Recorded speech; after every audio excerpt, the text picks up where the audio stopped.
Salut à tous, Gazgano ici présent avec vous. On est mercredi 1er janvier 2025, il est 15h11 et Bitcoin est à un prix de 94 217 dollars. Alors je commence par vous souhaiter la bonne année à tous. On a eu une ouverture de la bougie yearly à 93 550 dollars sur Bitcoin et on est parti pour une nouvelle année. Alors, si on regarde la charte de Bitcoin, Bitcoin Liquid Index, le BLX, on peut remarquer que les cycles qui se sont passés depuis 2014, à chaque fois, on a eu une année rouge suivie de 3 années vertes. Ensuite, une année rouge en 2018 suivie de 3 années vertes. Et une année rouge en 2022. Et on vient de faire 2 années vertes. Et on espère que cette troisième année va suivre le modèle des cycles précédents. Alors, ce que je regarde actuellement sur Bitcoin, on a déjà un signe très important qui vient d'apparaître, c'est le point vert ici qu'on appelle le green dot sur le market Cypher B. C'est un signe plutôt bullish qu'on retrouve assez rarement sur Bitcoin. La dernière fois qu'on a eu ce signe-là, c'était le 12 octobre 2024 et le prix de Bitcoin était à 62 840 dollars. Et depuis, on a eu cette expansion vers le haut. Donc là, on retrouve la même wave sur le momentum sur Bitcoin. Et donc, si ce point vert est validé, on attend un mouvement vers le haut dans les jours à venir. On peut voir en concordance que on a l'oscillateur jaune qui va croiser la ligne du zéro, donc qui se dirige vers le haut. Le money flow qui est assez à plat mais qui commence à faire une courbe vers le haut. Et le RSI stochastique et RSI normal qui sont en train de se reprendre et se diriger vers le haut aussi. Donc en daily, c'est des signes qui sont assez bullish. Donc actuellement, je regarde le range qu'on a établi depuis le 21 novembre 2024 jusqu'à maintenant. Ce range, on est venu en bas du range. Selon la théorie des ranges, quand on a des signes bullish en bas du range et qu'on arrive à se faire accepter de retour à l'intérieur, on retourne chercher le haut du range. Donc ce serait une target aux 100 175 dollars. Donc si on zoome un petit peu dans cette 4 heures, on peut voir qu'on a un money flow qui est en train de revenir vers la ligne du zéro pour peut-être croiser dans le vert, des RSI qui sont plutôt bullish qui se dirigent vers le haut, et on a un green dot qui est en train de flasher en 4 heures. On attend qu'il soit validé, mais on a eu deux points bas qui ont été établis le 20 décembre ainsi que le 23 décembre.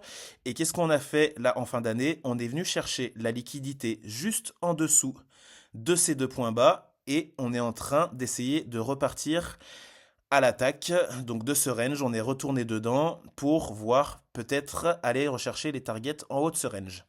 Donc si on joue la théorie des ranges encore, moi je suis rentré long ici en bas du range vers les 93 250 et je target, j'ai plusieurs TP au milieu, mais ma target finale ce serait donc ce haut de range, sachant que juste au-dessus on a un order block 4 heures à 100 300 dollars qui est en concordance avec ce que j'appelle ma Magic Box.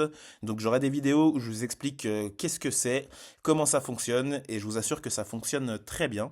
Donc on va voir si on peut aller chercher ces deux zones-là qui pourraient être une grosse zone de résistance. Sachant que cette zone de résistance arrive pile en concordance avec la ligne blanche ici que vous voyez, qui est une trend line, qui est le bas du canal que j'ai tracé depuis un moment et qui nous a fait rejeter en novembre, puis on est rentré à l'intérieur de ce canal, donc ces deux lignes blanches que je vous pointe là. On a fait un premier test, un deuxième test, on est revenu à l'intérieur, on s'est fait rejeter, encore un test, on est revenu, et donc là, on est passé en dessous. On a eu un retest bearish, et donc maintenant qu'on a fait cette divergence bullish en dessous, la stratégie serait de penser qu'on vienne au moins faire un nouveau retest de cette trendline. Et si on arrive à se faire accepter à l'intérieur et qu'on se maintient à l'intérieur, le prochain objectif serait le SFP du point le plus haut qu'on a fait à 108 360 dollars.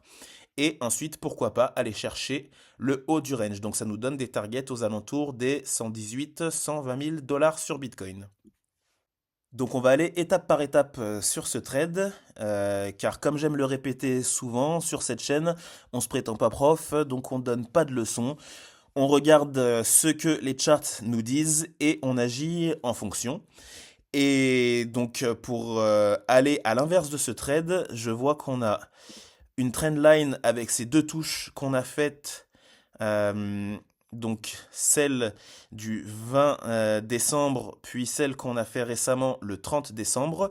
Selon la théorie du Power of Three, on pourrait avoir une troisième touchette vers le bas qui nous amènerait donc vers le SFP qu'on a eu à 90 745, qui est en concordance avec ma Magic Box du bas, et on a aussi un order block 15 minutes qui se trouve entre 90 215 et 89 700. Cet order block, c'est ce qu'on appelle un order block avec inducement, c'est-à-dire qu'on s'est approché plusieurs fois de cet order block sans jamais venir le chercher. Donc quand on a de l'inducement sur un order block, il y a de fortes chances que dans le futur, on vienne le chercher et le remplir entièrement. Donc c'est un scénario que je garde en tête. Si je vois que mon trade long arrive à un niveau comme par exemple le point of control du range que je vous ai montré vers 95 630, on a d'autres zones entre 97 et 98. Si je vois qu'on arrive à avoir des signes bearish dans cette zone, je passerai peut-être short et j'essaierai d'aller chercher cette zone-là pour une continuation de la tendance qui serait donc baissière. Donc on peut voir cette tendance qui pour l'instant est baissière sur Bitcoin, que je suis en train de vous dessiner actuellement en jaune. Vous pouvez voir que on est venu chercher le dernier point le plus haut, mais que pour l'instant on l'a SFP, donc on n'a pas réussi à fermer une bougie au-dessus. Ce qui se passe là, c'est qu'on va voir si le prix décide de se retourner actuellement comme il est en train de le faire pour aller chercher ce point haut et établir un nouveau plus haut. Donc on aurait un break-off structure à ce niveau-là et donc on retournerait la 4 heures pour une tendance haussière. Si en revanche on n'arrive pas à aller chercher ce point le plus haut et fermer une bougie au-dessus, on reste dans une tendance baissière et dans ce cas-là, je pense qu'on ira chercher ma zone magique, le SFP ainsi que l'order block 15 minutes plus bas. Donc voilà, c'est tout pour cette petite vidéo de début d'année 2025. Encore une fois, je vous souhaite une bonne année 2025 à tous.